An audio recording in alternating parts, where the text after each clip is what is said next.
2014 के बाद में ये खतरे करके हिंदुओं से को ठगाने का काम कर रहे हैं। जो हिंदू राष्ट्र बनाने की बात करते हैं वो हिंदुओं से ये कह रहे हैं कि तुम्हारे को खतरा, वो कह रहे हैं हमारा वो खतरा मुसलमान। वहीं उन्होंने एक बात और कही है, उन्होंने कहा है कि पश्चिमी उत्तर प्रदेश में जाओ तो ऐसा लगता है जैसे मिनी पाकिस्तान है। अब ये तो साहब अल्लाह के यहाँ से कहेंगे, हम स्वीकार करें वो तो तुमने मुसलमानों को मजारा पैदा कर दिया। आचार्य रामभद्राचार्य का एक बयान आता है जिसमें वो कहते हैं कि हिंदुस्तान में हिंदू खतरे में है, जिसको लेकर सियासत तेज हो गई है। और संभल से मौजूदा विधायक नवाब इकबाल महमूद का बयान सामने आया है, जिसमें उनका कहना है कि वह अपनी अक्लों पर मातम करें। हिंदुस्तान की जनसंख्या 140 करोड़ है, जिसमें 20 से 22% मुस्लिम हैं। इसको लेकर कहां से हिंदू खतरे में है, और भी बहुत कुछ उन्होंने IBC 24 की इस खास बातचीत में कहा है।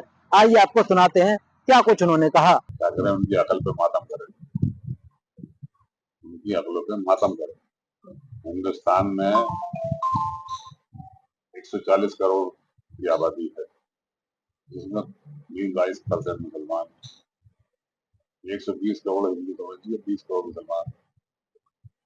क्या कर लेंगे? खतरा उन्हें आज नजर आ रहा है। 2014 के बाद में ये खतरे करके हिंदुओं से को ठगाने का काम कर रहे हैं। उनसे कहते हैं तुम्हारे संदूर छीन लेंगे, तुम्हारे मकान छीन लेंगे, तुम्हारा ये हो जाएगा, वो हो जाएगा, डराने की कोशिश। 2014 से कभी ऐसी बात नहीं।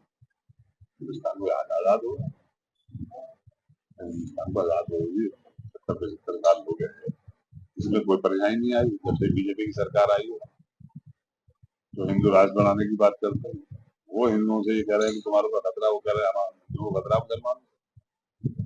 वहीं उनका एक हमेशा मुसलमान और हिंदू यहाँ पर देख रहे हैं। अब ये डरा कर उन्हें और हराना चाह रहे हैं।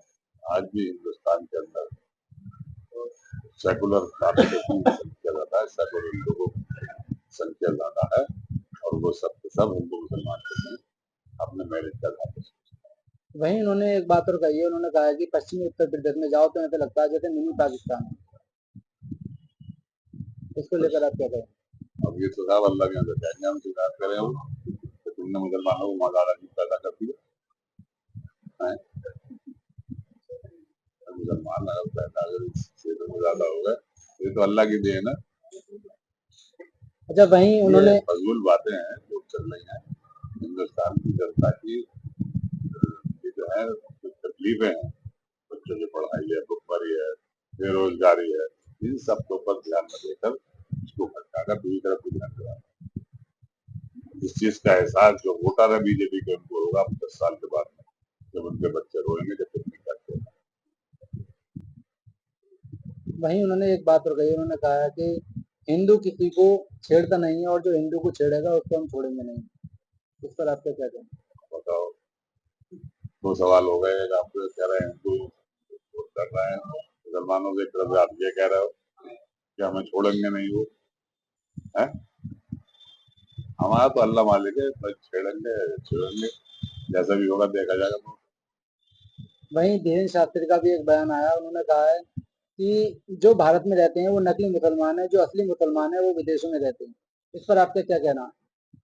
उनको उनकी कौम नहीं मानती, उनको उनकी कौम नहीं मानती, विशेषकर महिलाएं।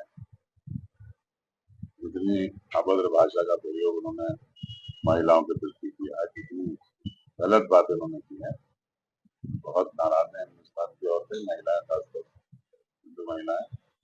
इनको कोई भाव नहीं करने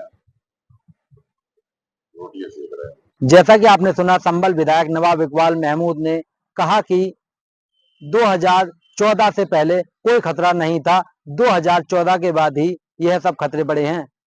हिंदू मुस्लिम को डराने का कार्य इस सरकार में किया जा रहा है। देश को आजाद हुए 75 साल हो गए, उससे पहले तो इस तरह की कोई बातें नहीं थी। IBC 24 के लिए अनिल राजपूत, संभल।